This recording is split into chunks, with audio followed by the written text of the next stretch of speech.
இலங்கையை உலுக்கியிருக்கிறது ஒரு கோர விபத்து.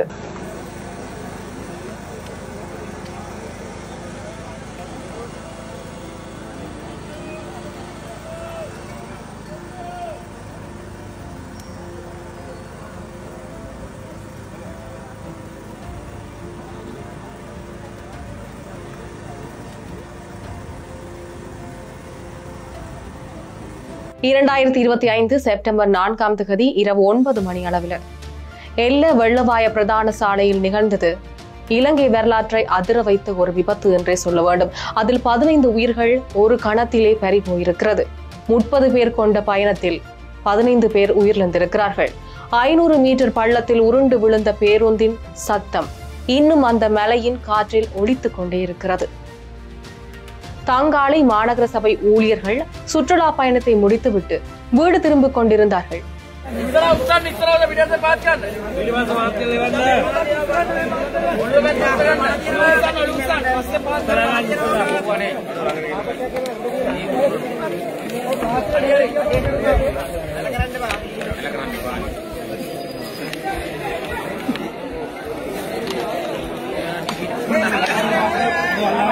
அந்த பேருந்து மகாவாங்குவ மவுண்ட் ஹெவன் மண்டபம் அருகே வந்தபோது கட்டுப்பாட்டை இழந்திருக்கிறது. அதன் பிறகு முன்பாக வந்த ஜீப்புடன் மோதி இருக்கிறது.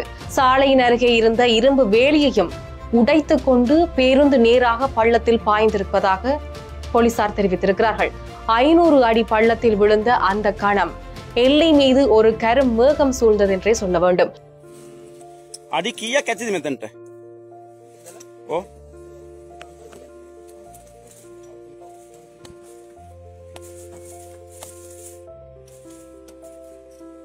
மக்கள் ஓடி வந்து கூப்பிடும் குரல் ஒரு பக்கம், ஐயோ காப்பாத்துங்கள் என்று கத்தும் சத்தம் ஒரு பக்கம்.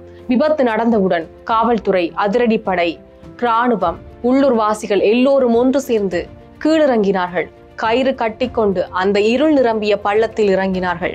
பாறைகள் ஆழமாக இருக்கின்றன, வழுக்குது, ஒளி இல்லை என்றாலும் தூரத்தில் இருந்து டார்ச் லைட்டின் உதவியுடன் உயிருடன் இருந்தவர்களை முதலில் மேலே இழுத்தார்கள்.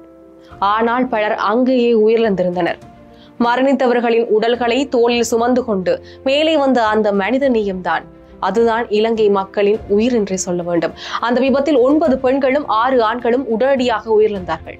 காயமடைந்தவர்களில் சிறுவர்கள், சிறுமிகள் இருந்தனர் என்று சொல்லப்படுகிறது. பதுளை, பண்டாரவளை, தியத்தலாவ மருத்துவமனைகள் எல்லாம் அந்த இரவு உயிரும் மரணமும் கலந்திருந்த இடங்களாகவே இருந்தது. இந்த விபத்து தொடர்பாக அந்த ஜீப் வண்டியின் சாரதி போலீசாரினால் தற்போது கைது செய்யப்பட்டிருக்கிறார். விபத்து எப்படி சம்பவித்தது என்ற விசாரணைகள் தற்போது நடைபெற்று வருகிறது. உயிரிழந்தவர்களின் குடும்பங்கள் துயரத்தில் ஆழ்ந்திருக்கும் நிலையில குற்றவாளிகள் யார், காரணம் என்ன என்பதற்கான பதிலை நாடு முழுவதும் மக்கள் எதிர்பார்த்து கொண்டிருக்கிறார்கள். ஒரு குடும்பம் முழுவதும் சுற்றுலா சென்று திரும்பும் வழியில் உயிரை இழப்பது ஒரு நகரம் முழுக்க மக்களை துக்கத்தில் ஆழ்த்தி இருக்கிறது. இது எங்களால் அளவிட முடியாத ஒரு வேதனை. ஆனால் இது முதன்முறை அல்ல.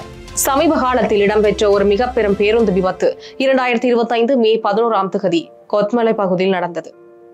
இதில் 21 பேர் உயிரிழந்தார்கள். அது ஒருபுறம் இருக்க 2002 செப்டம்பர் 5 சரியாக 23 வருடங்களுக்கு முன்பு அதே இடத்தில் நடந்த விபத்தில் 21 பேர் உயிரிழந்ததாகவும் கூறப்படுகிறது. இதன் உண்மைத்தன்மை தெரியாது. 23 வருடங்கள் கழித்து அதே தேதியில் அதே இடத்தில் மீண்டும் உயிர்களை பறித்தது அந்த பள்ளம் என்று சொல்கிறார்கள். இதன் உண்மைத்தன்மை தெளிவாக தெரியவில்லை.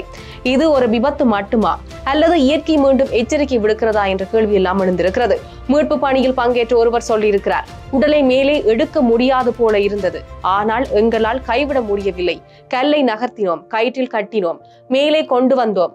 மரணம் வந்த போதும் கூட அந்த உடலை நாம் விட்டுவிட முடியாது என்று கூறியிருக்கிறார். இதுதான் இலங்கை மக்களின் உள்ளம். மரணத்தில் கூட கைவிடாத மனசாட்சி என்று பலரும் சொல்லி வாரார்கள்.